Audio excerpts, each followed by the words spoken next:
welcome back to Ultra Koi for another video. So today's video is just going to be a little bit less fish centric, just a quick update on where we're at with all the testing environments that I've been speaking about, how we've got on. So I'm just going to show you what I've been doing over the last sort of 2 months. I've had to have a break because newborn baby, but almost there now. So I just wanted to show you where we're at, show you what people come in and it's worth holding on for. So yeah, hope you enjoy and snap back with the start of it.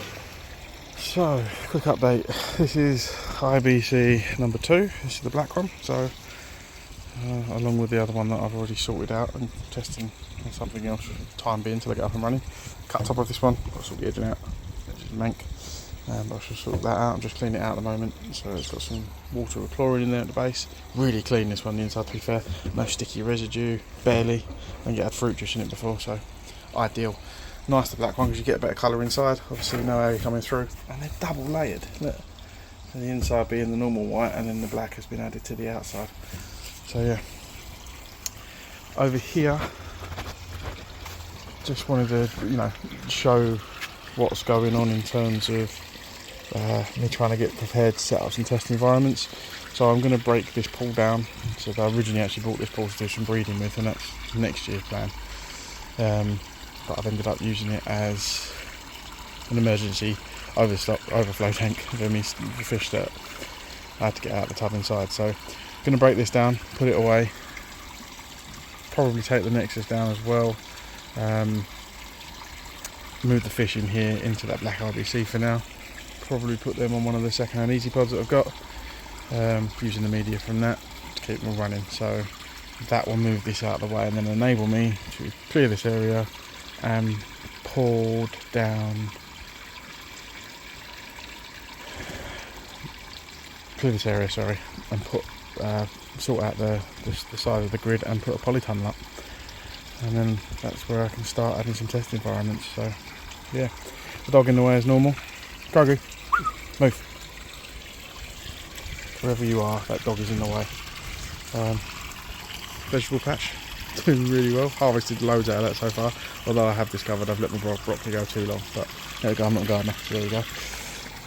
Some of the guys in here seem quite like it out here, apart from the fact it's not deep enough. Definitely enjoy some sun, I think, but they hate anyone standing near the pool, so they go into freeze mode.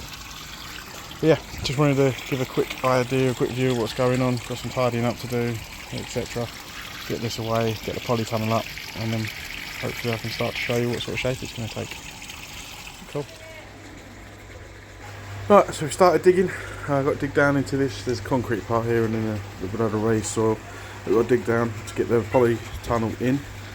So I started putting it together. So it's in different sections. Each sections are meters, so it's 6 meters long, six sections.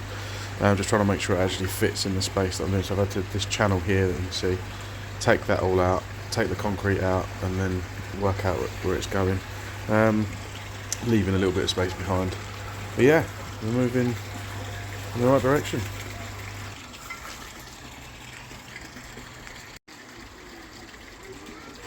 So, polytunnel frame all up, all dug in, sitting where I want it to sit. Still got to sort out a little bit at the left there in front, try and get the front down a little bit, but yeah, moving on nicely.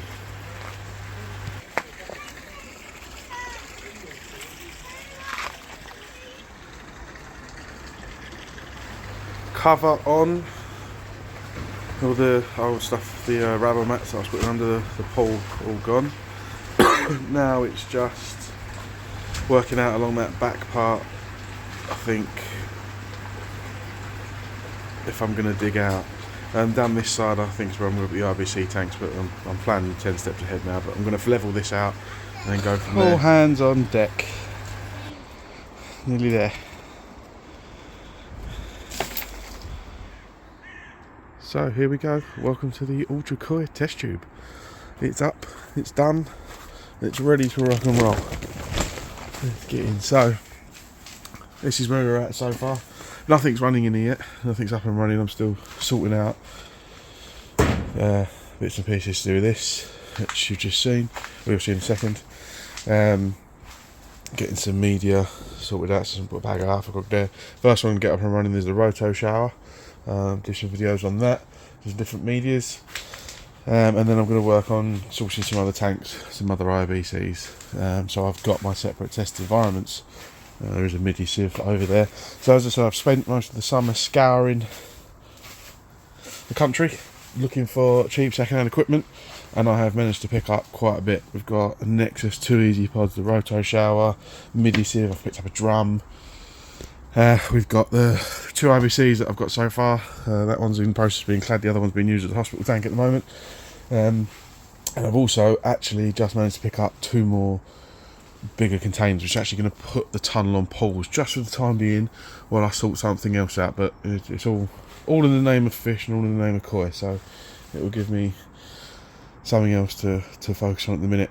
So what I would like anyone to think about or comment on is the things you want to see tested. What do you want to see? What do you want to know? I'm going to start with the food testing that I've already spoken about. So I'll have 2 separate environments where we can test the growth, the changes in different fish with different foods that are used. We can do the same with the colour foods, where we actually have a period of time and I can test other things about what they do to the filter, etc. What to keep your water cleaner, as well as which grows your fish best. So, because as I said before, burning question one, I've got two foods on the go. One that I paid £60 for, one that I've paid nearly £200 for. I want to know if I'm getting my value for money. So, and I want to see some side-by-side differences that are just a little bit more than anecdotal in my own head. So we'll see where we get. Other things we're going to be testing, some other ideas we've got which I won't drop now, in case somebody steals them. But I've got loads of things in my head. I just need to try and get some more containers here. But to begin with, we'll have 2 up and running. I've just got to get some insulation for that, as I've said, and then we are good to go. So yeah, there is the polytunnel on this cold October morning. I say cold October morning, it hasn't been cold up until this week, but it has finally dropped and we're back into what it normally is this time of year. So let me know, guys, what you think, what you want to see, what fish should we source. I'm thinking in my head, as always, some nice Omasako Shiro Tosai would be lovely. Obviously some showers if I get them, but I'm thinking I'm going to try and get some higher grade fish as well, so I can actually see the best of what we're doing. So yeah, cool. There we go, guys. Step back in a second. Just going to show you a little bit about that tub. Right, let's give a quick update. There's the first IBC that's being framed up and instantly ready for insulation to go in. So we're going to get some nice big thick insulation around the frame that we've made. So we've got nice standout gap. Just checking Easy Pod for height, right on the limit, but on the limit, so good enough, and still leaves a fairly decent size viewing space. I'm using the girls' climbing frame as my workbench. There's the other end still empty. Plans later on. So yeah, the first one, hopefully I can get the first one up and running soon so I can get some fish out here and test what the heat does, how the insulation holds onto it. I've got to make a lid as well. Obviously a big part of that is making sure I've got no heat escape through the top. I am going to be bending this back. I've cut it, I've heated this twice and it's slowly going, but not great. I think I might even have to think about pinning it if I want it all the way back. I don't know, haven't decided yet, but I definitely want that to go back a bit, otherwise you're left with this great big whacking gap here. And it's, well, from one side I suppose it gives the fish something to hide under. It's almost like a back jump guard, so they have to jump in that direction, but the size you're looking at, they're going to jump, they're going to get out. That's face fact. Yeah, just a quick update. I'll snap back in the next one. So that's it for today's video, guys. Hope you enjoyed that.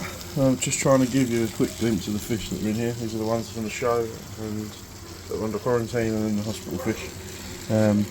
But you really can't see.